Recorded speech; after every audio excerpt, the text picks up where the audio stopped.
po, huwag kang aayaw sapagkat may mabuting ginagawa ang Diyos natin ngayon. Genesis chapter 50 verse 20. Ito po ay yung naganap kay Joseph, no? Kung alam niyo po, yung naging alipin, naging bilanggo. Ang sabi niya sa Genesis 50:20, masama nga ang inyong ginawa sa akin, subalit ipinahintulot yan ng Diyos para sa kabutihan at dahil dooy naligtas ang marami.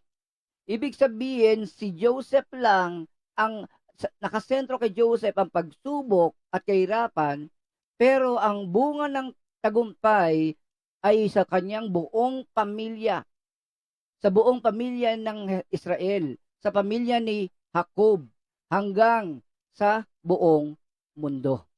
Hallelujah. Ganyan po kumilos ang ating Diyos. So kapatid, hindi mo alam, pag nalutas ang problema mo, hindi lang nalutas ang problema mo, kundi nakatulong ka pa sa iba.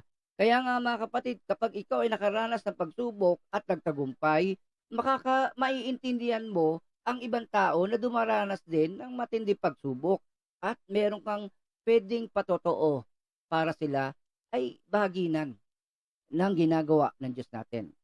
2 Corinthians chapter 5 verse 9 to 10. Ikalawang Korinto chapter 5 verse 9 to 10.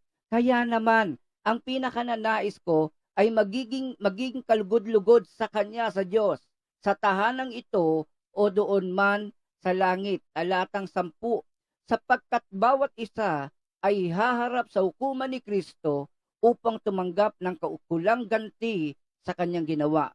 Mabuti man o masama nang siya'y nabubuhay pa sa daigdig na ito.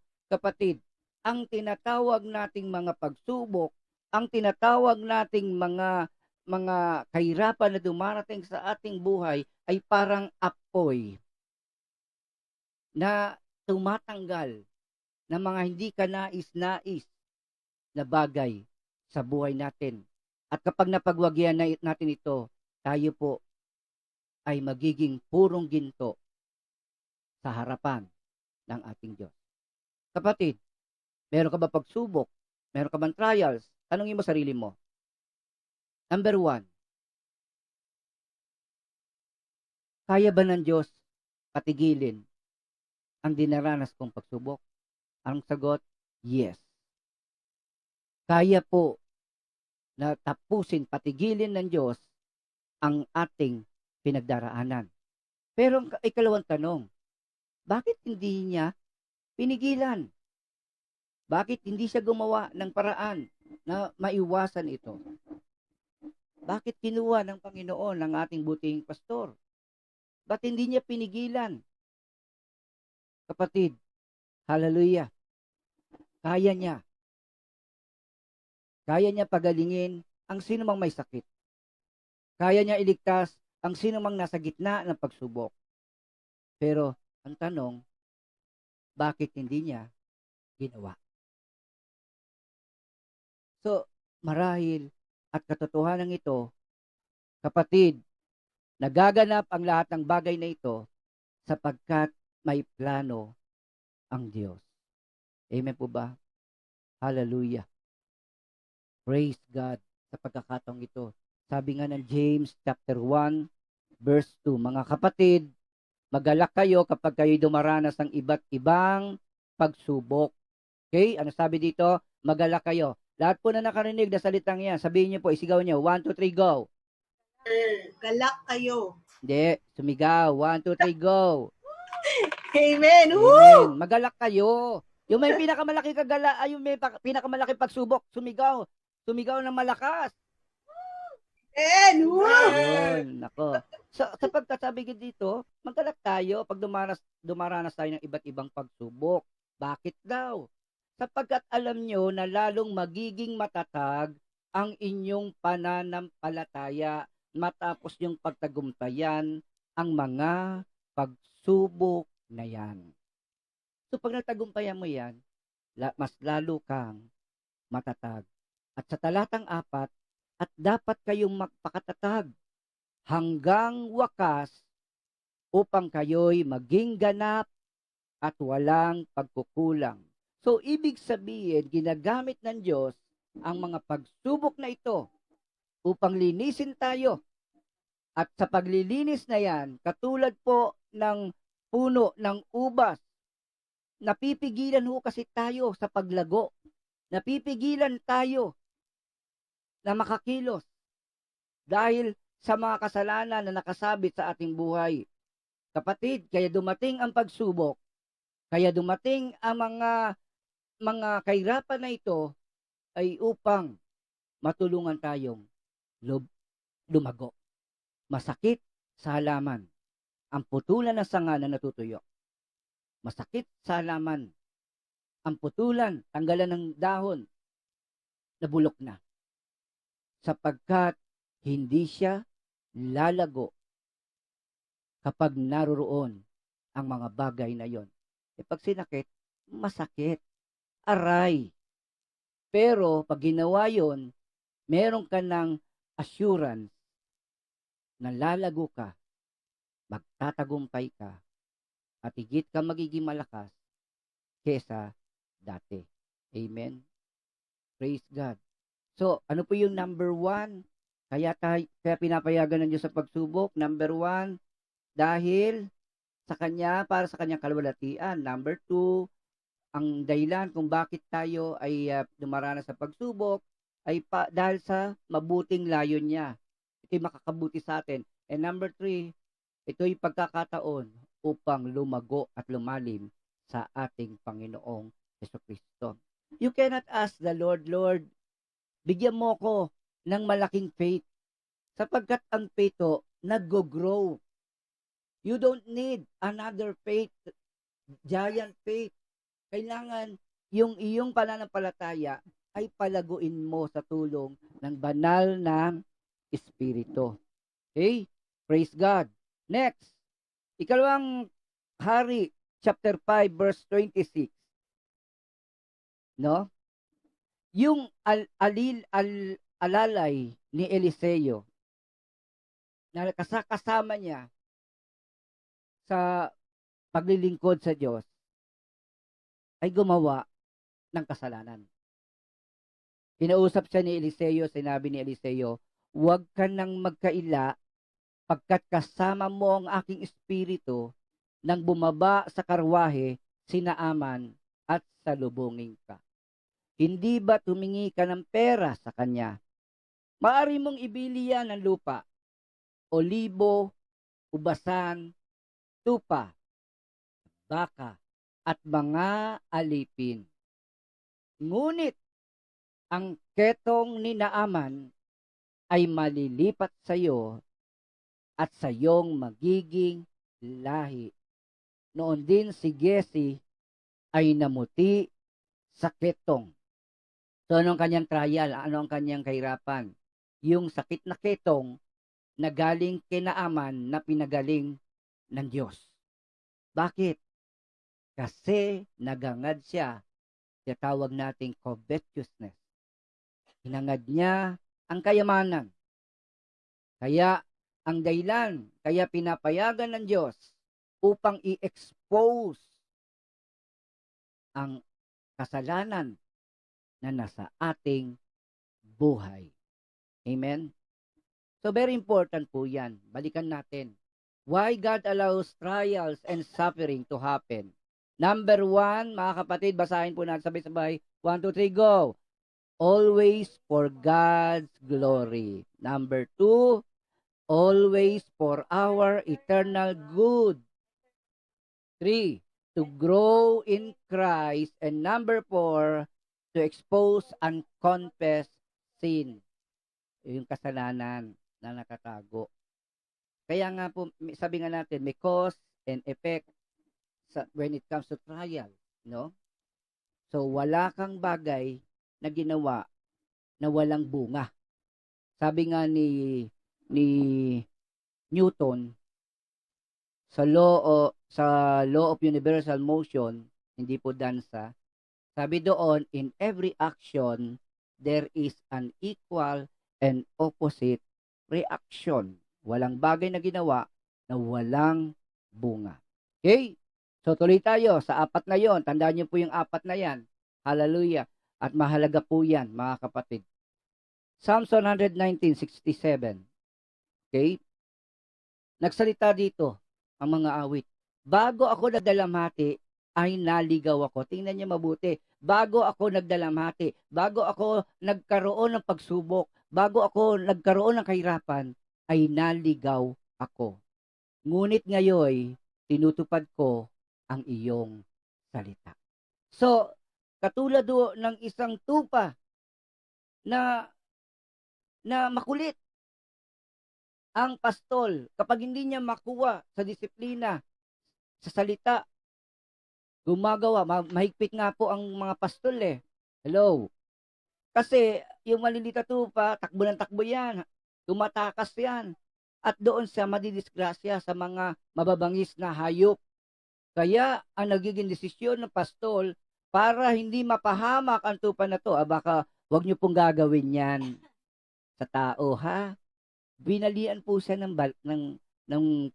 buto upang hindi siya makalayo, upang hindi siya mapahamak. So, that is also suffering. That is also trial na ating dinaranas. So, katulad nga nun, ginawa yun ng Diyos, inayaan ng Diyos yan, upang tayo ay itama sa maling gawain. Hello? Hello? Ulitin ko mga kapatid. Kaya ako minsan, bakit hindi dumarating si Lord? Bakit hindi kumikilos si Lord? Sapagkat hindi mo pa nakukuha hindi niya pa nakukuha ang attention mo, at mamaya, di mo alam, ang kamay mo, puro dugo. Ano ibig sabihin, Pastor, puro dugo? Na ang kamay mo ay puno ng kasalanan. Kaya habang tayo tinutuwid, hindi tayo natutuwa, kundi nag-iinagpi. So, yan. Sabi natin, payakap, Lord. Lord, tapusin mo na, kunin mo na ako, please. Marami ho tayong hugot sa bagay na ito. Sabi ko nga sa isang kapatiran, bakit handa ka na ba? Pag kinuha ka ba ng Diyos, handa ka na. Hindi ka pa nga nagtatagumpay, gusto mo nang kunin ka ng Diyos. Baka pagdating pagharap mo sa harapan ng Diyos, matulad tayo sa pelikula, tinimbang ka, ngunit kulang. So, bakit to tayo hinahayaan ng Diyos sa mga bagay na ito? Unang-una, tinuturuan tayo ng Diyos. Amen. Tinuturuan tayo ng Diyos to train His children. Do not treat yourself as somebody or an stranger in the presence of God. Lahat na tumanggap kay Kristo ay kanyang mga anak. Hallelujah. John chapter 15, verse 2. Pinuputo niya ang bawat sangang hindi namumunga, at kanya naman pinuputulan at nililinis ang bawat sangang namumunga upang lalong dumami ang bunga. So, masakit ang proseso, pero makabubuti para sa atin. Another, sabi ng Hebrews 12:11, tingnan niyo mabuti.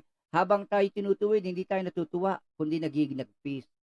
Pero, ngunit, pagkaraan yan, lalasap tayo ng kapayapaang bunga ng matuwid na pamumuhay. So, tayo rin ang makikinabang sa mga natutunan natin.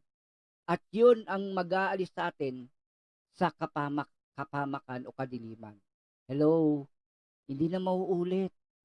Dahil alam mo na ikapapahamak mo ang magpatuloy diyan. Hallelujah. So, bakit hinahayaan ng Diyos na dumanas tayo ng pagsubok, ng trials and suffering? 6, sabi dito, to produce better fruit. So, para tayo lalong mamunga. Purging yan eh.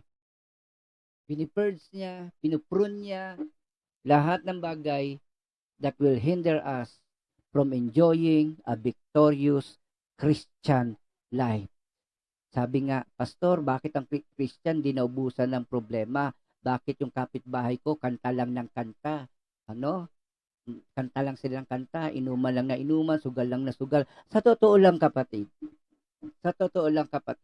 ang noon ay nakikita kong mga siga sa lugar namin. Ngayon, gumagapang na lang. Sakit. Lahat ng ginawa nila ay nakasama sa kanila. Ang iba ay wala na sa mundo. Ang iba ay hindi naranasan ang kabutihan ng Diyos. Kaya nga sila kumakanta. Gusto nilang makalimot. Kaya sila nagsasaya kasi ayaw nilang isipin na meron silang pagsubok. Kaya huwag ka maniniwala, walang problema yan. Yan nga mga bagay na yan ang dahilan para makalimutan nila sa saglit na panahon. Isipin mo, bakit ka magdodroga na walang dahilan? Bakit ka iinom ng alak na walang dahilan? Bakit mo sisirain ang katawan mo na walang dahilan? Kapatid, kawawa sila. Samantalang tayo, dinidisiplina ng ating Diyos. Mga magulang, huwag niyong ibuyo sa pag-imagsik laban sa inyo ang inyong anak dahil sa malabis ninyong kahigpitan. Salip, palakihin sila sa tuntunin at aral ng Panginoon. So sinabihan ni Pablo ang mga magulang, huwag niyo sobrahan na baka mamaya ay makasama sa bata. Which is true. Kapatid, bakit po nangyayari na may pagsubok ka? Bakit nangyayari na ikaw ay dumaranas ng kahirapan, wala ka naman nakikitang mali? Kapatid, marahil ang dinaranas mo ngayon ay bunga ng kasalanan ng iba. Marahil ang magulang mo ang ugat ng kahirapan at nararanasan mo yan ngayon. Amen? O kaya, sa isang bayan ay merong pinuno na magnanakaw. Hindi ibinibigay sa tao, sa bayan, ang nararapat. So, ang tao ay naghihirap, ang bayan ay naghihirap. Pero hindi po dahil sa kanilang kasalanan, kundi sa kasalanan ng kanilang leader. So, minsan nahirapan tayo. Marahil bunga ka ng isang relasyon na wasak. Marahil bunga ka ng ng problema na kung saan dumating ka sa mundo na hindi ka inaasahan na dumating. Piling ng iba, ikaw ang dahilan kung bakit naghihirap sila. So, you experience those things. Marami pong ganyan nakakaranas, pero sa totoo lang, hindi dahil kasalanan natin, kundi dahil bunga ito ng kasalanan ng iba. Kaya nga kapag ang isang driver ay lasing na lasing, nagpatakbo at nakasagasa siya ng tao, kasalanan ng driver at ang bunga nito ay doon sa tao. Okay? So, it happens. Sa totoo lang. Now, katulad ng nangyari sa COVID-19, alam natin galing ito sa China, so yung kasalanan nila ay nakaapekto sa buong mundo. Kaya nga po ang US, ang mga bansa sa Europa, kasama ng England, ay gusto idemanda ang China dahil sa pagkakalat ng virus. Totoo po yan. Okay? So praise God, hallelujah, na niwanagan na ba tayo? Nakikita nyo na ba kung bakit ka dumaranas niyan? Ano nangyayari? Okay? Praise God. Sabi nga ho ng isa pa ho, kung bakit pinapayagan. Proverbs chapter 5 verse 22. Kasamaan ng santao ay bitag na nakaumang. Siya ang magdurusa sa sariling kasalanan. So ibig sabihin, lahat ng mali na ginagawa natin ay ikapapahamak natin. At ang unang epekto ng kasalanan ay sa taong gumawa. Sabi nga, kung nagtanim ka ng kasalanan, ang bunga nito ay kahirapan. Hello? Naintindihan niyo po? Sabi ng Galatians 6:7, huwag niyong linlangin ang inyong sarili. Ang Diyos ay di madadaya ninuman. Kung ano ang inihasik ng tao, yun din ang kanyang aanihin. Hallelujah. Praise God. So kung ano ang inihasik ng tao, yun din ang kanyang aanihin. Ang nagsisikap sa mga bagay ukol sa laman ay aani ng kamatayan. Ang nagsisikap sa mga bagay ukol sa espiritu ay aani ng buhay na walang hanggan. So ito yung tinatawag natin pananaw. Kung ginagawa mo ito sa laman, magbubunga ito ng kamatayan. Kung nagsisikap ka sa mga bagay na espiritual, ang bunga nito ay buhay na walang hanggan. So bakit tayo dumaral sa pagsubok? Sapagkat bunga ito ng ating gawa. To reap what we sow. Ibig sabihin, inaani lamang natin ang lahat ng ating itinanim. Kaya mga kapatid, sa umagang ito, samantalang ang tao ay natatakot, ano na ba nangyayari sa mundo? Sa Middle East may pumuputok. Sa Middle East may sunog. Sa ibang lugar may lindol. Sa ibang lugar may digmaan. Sa buong mundo ay may pandemya. Ano, wala na bang sa Pilipinas na pumutok na ang taal? Ano ba yan? Sunod-sunod. Umulan ng abo. Pagkatapos, nagkaroon ng pandemya. At kung ano-ano pa. Bakit daw po nangyayari yan? Wag tayong magbilang ng bilang ng kahirapan at pagsubok. God allows trials and suffering. Why? Mga kapatid, number 1, bakit pinapayagan ng Diyos yan? 1, 2, 3, basa. Always for God's glory. Number 2, always for our eternal good. Number 3, to grow in Christ. Number 4, unconfessed sin. Susunod po mga kapatid, number 5, it is our training, on the job training, papuntang heaven. Okay? Number 6, to produce better fruit, hindi bitter fruit. Ha? Hindi po ampalaya, kundi isang bunga na katanggap-tanggap sa harap ng Diyos. 7, to show that we are affected by other sin. Kung paano pumasok ang kasalanan sa pamagitan ni Adan, ganun din naman pumasok ang kaligtasan sa pamagitan ng Panginoong Jesucristo. So, ibig sabihin, bunga ng kasalanan, ngayon mapuputol to dahil sa Panginoong Jesucristo. And then, number 8, kaya pinapayagan ng Panginoon ang mga bagay na yan, sapagkat unang-una, yan ang bunga ng ating ginagawa. Alam niyo mga kapatid, hallelujah, sa totoo lang, sa Garden of Eden, nang tinukso ng Diablo, si Eva, naroon ang Diyos. Nang patayin ni Cain si Abel, naroon ang Diyos. Sa panahon ni Haring David, sa patinding pagsubok na dumaan sa kanya, naroon ang Diyos. Sa kinakaharap natin ngayon, kasama natin ang Diyos. Kapatid, magtiwala tayo. Amen? Magtiwala tayo.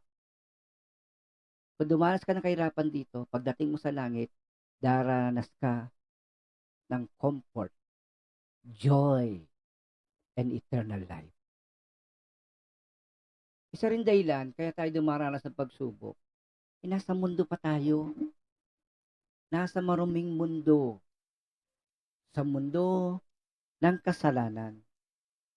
At alam natin, pasama ng pasama ang tao. Hindi mauubos ang problema ng mundong ito. Hindi mauubos ang mga virus. Puputok ang mga bulkan. Maglalaban ang mga bansa. Pagkakaroon ng tagtuyot, taggutom, at maging pagpatay. Hallelujah. Pero kapatid, pag nagtagumpay ka, sa darating na araw, lahat ng problema ay hindi mo na mararanasan. Ang luha mo ay papahirin. At ang hirap na dinaranas mo ay magwawakas. Hindi mo na mararanasan pa. James 1:17, bawat kaloob na mabuti at ganap ay buhat sa langit. Mula sa Ama na lumikha ng mga tanglaw sa langit. Hindi siya nagbabago.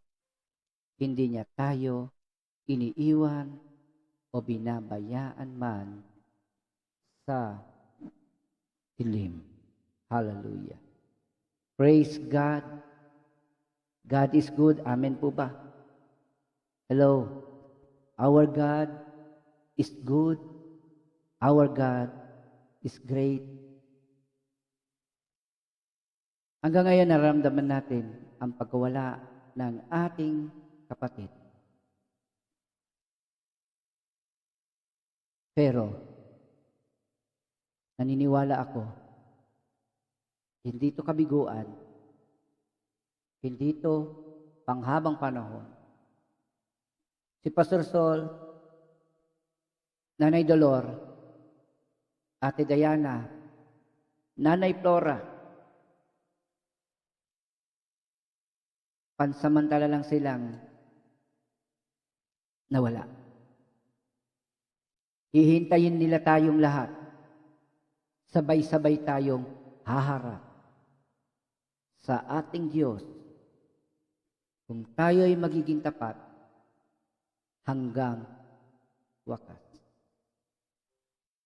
Sa kapatid, nabibigat ang kaba, sasaktan ka ba diyan sa problema mo, sa pagsubok mo?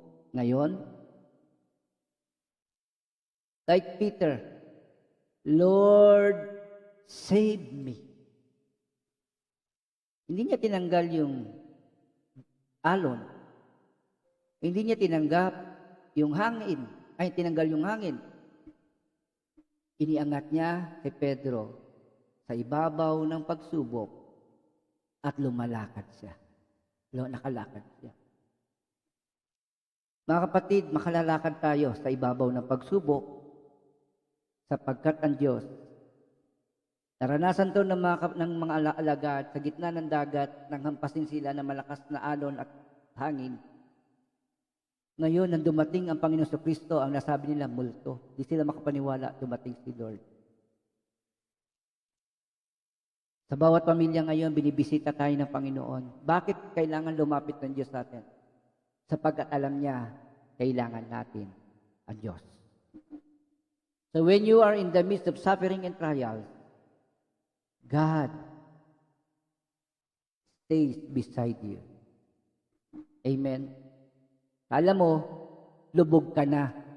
Yung pala, buhat-buhat ka na ng Diyos. Akala mo, talo na. Pero hindi mo alam, ang Diyos, ang bunga ng tagumpay, bunga ng krus ng Kalbaryo. Sa mga kapatiran natin, tiis tayo na may pag-asa. Hindi tiis ng may pagdurusa. Amen. Kaya ng pagsubok mo, lahat ng problema mo, kung meron kang sakit, kung meron kang kalungkutang kinaharap ngayon, kahirapan, ba't hindi mo itaas, ialay sa Diyos? Hallelujah! Ialay mo sa Diyos. At naniniwala ako, gagamitin niya ang lahat ng yan para magtagumpay. Hallelujah. Praise Jesus, brothers, sisters. Payag mo lang ang iyong labi. Sabi ng Biblia, and you will be saved.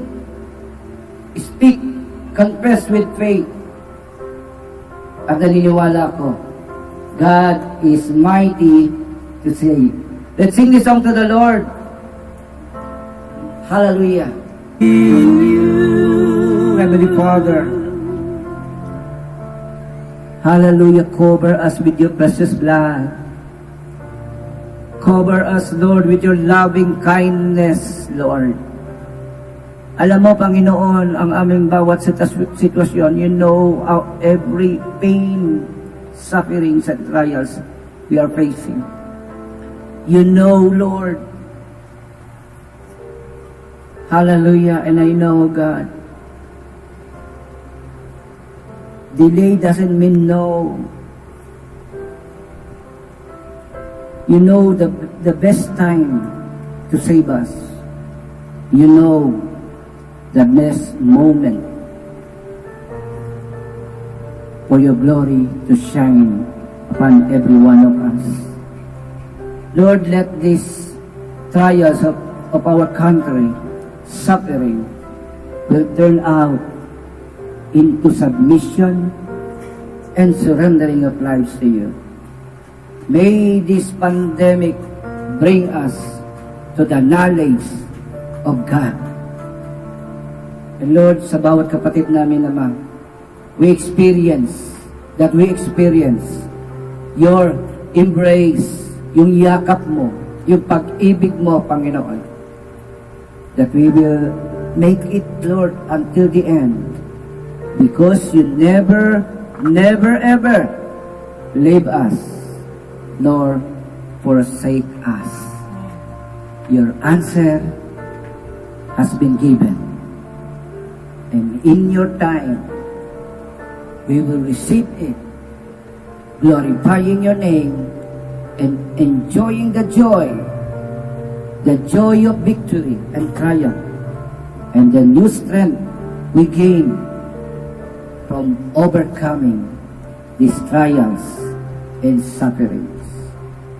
Touch every one of us and be reminded that you are Lord, that you are God.